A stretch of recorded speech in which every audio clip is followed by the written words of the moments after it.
Bangladesh football লিগের high voltage ম্যাচে মুখোমুখি হবে টেবিলের শীর্ষ দুই দল বসুন্ধরা কিংস ও ফর্টিস এফসি। জামালের ব্রাদার্সের প্রতিপক্ষ আবাহনী।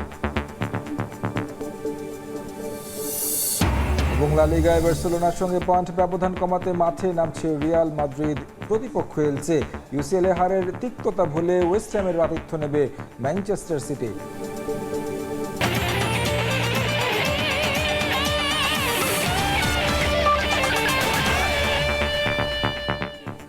বিশ্বের নানা প্রান্তের খেলাধুলার খবর জানিয়ে দেব আমি তারেক হাসান শিমুল।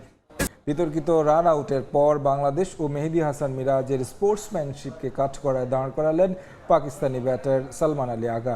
নিজের প্রতিপক্ষকে এমন রান আউট করবেন না বলেও জানান তিনি। এদিকে সমালোচনার মাঝেই টাইগারদের বোলিং কোচ মোশতাক আহমেদকে পাশে পাচ্ছেন মেহেদী হাসান মিরাজ। টাইগার অধিনায়কের কোনো ভুল দেখছেন না এই পাকিস্তানি বোলিং কোচ। দেখুন, যদি নিয়মের কথা বলেন তবে হয়তো মিরাজ ঠিক, কিন্তু যদি স্পোর্টসম্যানশিপের কথা বলেন তবে ভিন্ন কথা। নিয়ম থাকবেই, কিন্তু সেটাকে আপনি কিভাবে কাজে লাগাবেন সেটাও গুরুত্বপূর্ণ। এটা হিট অফ দ্য মোমেন্ট। তবে আমি যদি এমন সুযোগ পেতাম কখনোই প্রতিপক্ষকে আউট করতাম না এবং ভবিষ্যতেও করব না। দেখুন, দুইজন ক্রিকেটারই তাদের জায়গায় ঠিক আছে। সেই মুহূর্তে উইকেটটাও প্রয়োজন ছিল। সালমান আগা ভেবেছিলেন বলটা ডেথ হয়েছে, তবে মিরাজকেও আপনি ভুল বলতে পারবেন না। মুস্তাফিজুর রহমানের বিকল্প খুঁজে নিল IPL franchise Kolkata Knight Riders. Zimbabwe pacer Blessing মুজারাবানিকে দলে নিয়েছে ফ্র্যাঞ্চাইজিটি। সামাজিক মাধ্যমে বিষয়টি নিশ্চিত করেছে দলটি। আইপিএল খেলতে পিএসএল এর সঙ্গে সম্পর্ক ছিন্ন করেছেন এই পেসার। ভারতীয় ক্রিকেট কর্তাদের এক সিদ্ধান্তে তোলপাড় হয় গোটা ক্রিকেট বিশ্বে। সর্বোচ্চ মূল্যে মুস্তাফিজকে দলে ভিড়িয়ে নিরাপত্তার কারণ দেখিয়ে তাকে আইপিএল থেকে বাদ দেয় কলকাতা নাইট রাইডার্স। ফিজের সঙ্গে এমন অন্যায়ের পর ভারতে বিশ্বকাপই বয়কট করে বাংলাদেশ।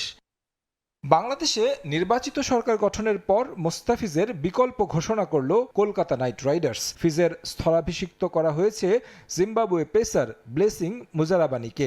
সামাজিক যোগাযোগ মাধ্যমে এক পোস্টে বিষয়টি নিশ্চিত করেছে ফ্র্যাঞ্চাইজিটি। তাকে দলে ফেরানো নিয়ে তৈরি হয়েছে নতুন বিতর্ক।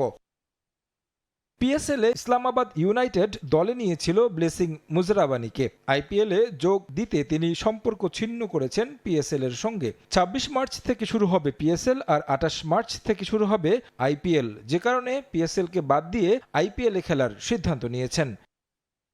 কলকাতা অবশ্য তাকে দলে নেয়ার পেছনে মূল্যায়ন করেছে বিশ্বকাপে এই পেসারের বোলিং। ভারতের বিপক্ষেও দুর্দান্ত বল করেছেন তিনি। ৬ ফুটের বেশি লম্বা এই ক্রিকেটার টি-20 ক্যারিয়ারে ৮০ ম্যাচে নিয়েছেন ৯০ উইকেট। বিশ্বকাপে দুর্দান্ত বোলিং করে শিকার করেছেন ১৩ উইকেট। এবারের আইপিএলে এই পেসারকে দেখা যাবে মুস্তাফিজের বদলে কলকাতার একাদশ মাদাতে। তারেক হাসান শিমুল, সময় সংবাদ। ক্রীড়া এবং স্থানীয় সরকার মন্ত্রণালয়ের সমন্বয়ে সারা দেশে খালি জায়গা বের করে মাঠ তৈরির পরিকল্পনা হাতে নেওয়া হয়েছে। সেই লক্ষ্যে উভয় মন্ত্রণালয়ের কর্মকর্তাদের মাঝে আজ সভা অনুষ্ঠিত হবে, জানিয়েছেন যুব ও ক্রীড়া প্রতিমন্ত্রী আমিনুল হক। ৩০ এপ্রিল আমরা নতুন করে স্পোর্টস সারা বাংলাদেশের তৃণমূল পর্যায়ে আমরা শুরু করতে যাচ্ছি।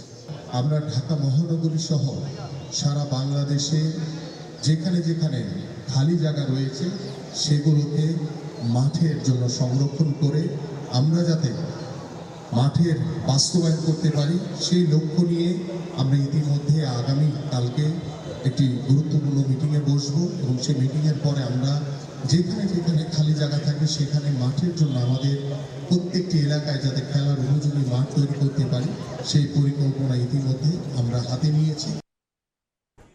খেলার সময় আরও থাকছে। নিরাপত্তা নিয়ে ট্রাম্পের হুমকির পর তীব্র প্রতিক্রিয়া। ইরানের বিশ্বকাপ থেকে বাদ দেওয়ার ক্ষমতা কোনো দেশের নয়, সিদ্ধান্ত নিতে পারে কেবল ফিফা। লিগের হাই ভোল্টেজ ম্যাচে মাঠে নামছে টেবিলের দুই শীর্ষ দল বসুন্ধরা কিংস ও ফর্টিস এফসি। বসুন্ধরা কিংস অ্যারেনায় ম্যাচ শুরু বিকেল 2:45টায়। লিগ শিরোপার রেসে এগিয়ে যেতে এই ম্যাচে জয় চায় দুই দলই। চলতি লিগে 10 ম্যাচ খেলে কিংসের পয়েন্ট 21। সমান ম্যাচে সমান পয়েন্ট নিয়ে তাদের ঘাড়ে নিঃশ্বাস ফেলছে লিগে চমক দেখানো ফর্টিস এফসি। দারুণ ছন্দে আছেন বসুন্ধরার ব্রাজিলিয়ান ফরোয়ার্ড ডোরিয়েলটন। এবারের মৌসুমে 9 গোল এসেছে তার পা থেকে। অন্যদিকে ফর্টিস এফসিও জয় তুলে নিতে চায় কিংসের বিপক্ষে। দারুণ ছন্দে রয়েছে তারা। ঘরোয়া লিগে টানা 8 ম্যাচে অপরাজিত ফর্টিস বসুন্ধরাকে হারিয়ে বাংলাদেশ ফুটবল লিগের শীর্ষস্থান দখলে নিতে চায় তারা। একই সময়ে মুন্সিগঞ্জে মুখোমুখি হবে ঢাকা আবাহনী ও ব্রাদার্স ইউনিয়ন। জয়ের ধারা অব্যাহত রাখতে রাতে মাঠে নামছে রিয়াল মাদ্রিদ। লস ব্লাঙ্কোদের প্রতিপক্ষ এলচে। সান্তিয়াগো বার্নাব্যুতে ম্যাচ শুরু রাত 2টায়। চিরপ্রতিদ্বন্দ্বী বার্সেলোনার সঙ্গে পয়েন্ট ব্যবধান কমিয়ে আনতে এই ম্যাচে জয় তুলে নিতে চায় আরবেলোয়ার শিষ্যরা। যদিও দলের গুরুত্বপূর্ণ 3 footballer Kylian Mbappe, Jude Bellingham, রদ্রিগোকে পাচ্ছেন না মাদ্রিদ। লিগের শেষ 3 ম্যাচে মাত্র 1 জয়ে শিরোপার দৌড় থেকে অনেকটাই পিছিয়ে পড়েছে রিয়াল এলচের বিপক্ষে। তাই যে কোনো মূল্যে জয় তুলে নিতে চাইবে ব্লাঙ্কোস। চ্যাম্পিয়ন্স লিগের সবশেষ ম্যাচের দাপুটে জয় আত্মবিশ্বাসী তারা। মধ্যপ্রাচ্যে যুদ্ধের উত্তাপের প্রভাব পড়ছে ফুটবল বিশ্বকাপে। 2026 ফিফা বিশ্বকাপে ইরানের অংশগ্রহণ নিয়ে শুরু হয়েছে নতুন বিতর্ক। মার্কিন প্রেসিডেন্ট ডোনাল্ড ট্রাম্প নিরাপত্তা নিয়ে সতর্কবার্তা দেওয়ার পর তীব্র প্রতিক্রিয়া জানিয়েছে ইরান জাতীয় ফুটবল দল। তাদের দাবি, বিশ্বকাপ থেকে কাউকে বাদ দেওয়ার ক্ষমতা কোনো দেশের নেই। সেই সিদ্ধান্ত নিতে পারে কেবল ফিফা। এই বিষয়ে ফিফার পক্ষ থেকে এখনও কিছু জানানো হয়নি। বিশ্বকাপ মাঠে গড়ানোর আগেই রাজনৈতিক উত্তাপ বাড়ছে টুর্নামেন্ট ঘিরে। বিশ্বকাপে ইরানের অংশগ্রহণ নিয়ে প্রকাশ্যে প্রশ্ন তুলেছেন মার্কিন প্রেসিডেন্ট ডোনাল্ড ট্রাম্প। নিজের সামাজিক যোগাযোগ মাধ্যমে ট্রাম্প বলেন, ইরান দল বিশ্বকাপে খেলতে আসতে পারে, তবে তাদের নিজেদের জীবন ও নিরাপত্তা নিয়ে উদ্বেগ থাকতে পারে। এ মন্তব্য এমন এক সময়ে এসেছে যখন মধ্যপ্রাচ্যে উত্তেজনা চরমে। ট্রাম্পের মন্তব্যের জবাব দিতে দেরি করেনি ইরান জাতীয় ফুটবল দল। এক বিবৃতিতে তারা জানিয়েছে, বিশ্বকাপ আন্তর্জাতিক আসর আর এর নিয়ন্ত্রক সংস্থা ফিফা, কোনো ব্যক্তি বা দেশ নয়। কঠিন লড়াই আর ধারাবাহিক জয়ের মাধ্যমে নিজেদের যোগ্যতায় বিশ্বকাপের টিকিট নিশ্চিত করেছে ইরান, তাই তাদের বাদ দেওয়ার প্রশ্নই ওঠে না। ইরানের বিবৃতিতে আরও বলা হয়, যদি কোনো স্বাগতিক দেশ অংশগ্রহণকারী দলগুলোর নিরাপত্তা নিশ্চিত করতে না পারে, তাহলে সেই দেশের বিশ্বকাপ আয়োজনের যোগ্যতা নিয়েই প্রশ্ন উঠতে পারে। অর্থাৎ নিরাপত্তা উদ্বেগ থাকলে সমস্যাটা ইরানের নয়, স্বাগতিক দেশের। আগামী 11 জুন থেকে 19 জুলাই পর্যন্ত যুক্তরাষ্ট্র, মেক্সিকো ও কানাডায় যৌথভাবে হবে 48 দলের বিশ্বকাপ।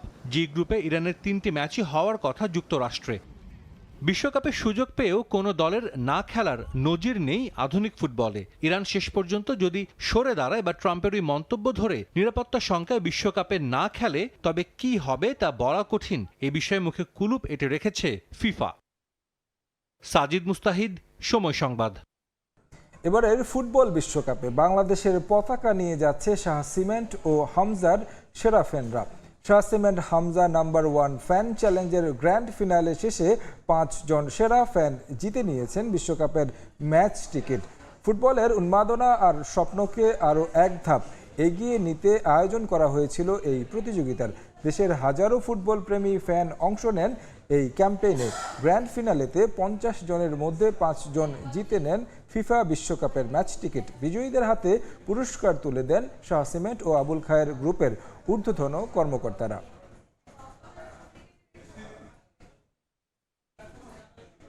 খেলার সময়ের শীর্ষ সংবাদগুলো জানিয়ে দিচ্ছি আরেকবার।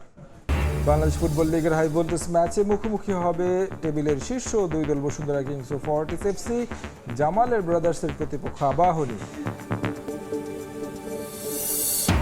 এবং লা লিগায় বার্সেলোনার সঙ্গে পয়েন্ট ব্যবধান কমাতে মাঠে নামছে রিয়াল মাদ্রিদ। প্রতিপক্ষ এলচে। ইউসিএল হারের তিক্ততা ভুলে ওয়েস্ট হ্যামের আতিথ্য নেবে ম্যানচেস্টার সিটি।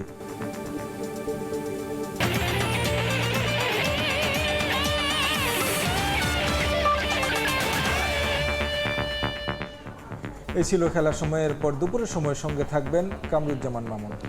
শিমুল, ধন্যবাদ আপনাকে। দুপুরের সময় নিয়ে আসছি কিছুক্ষণ পর, সঙ্গে থাকুন সময়ের।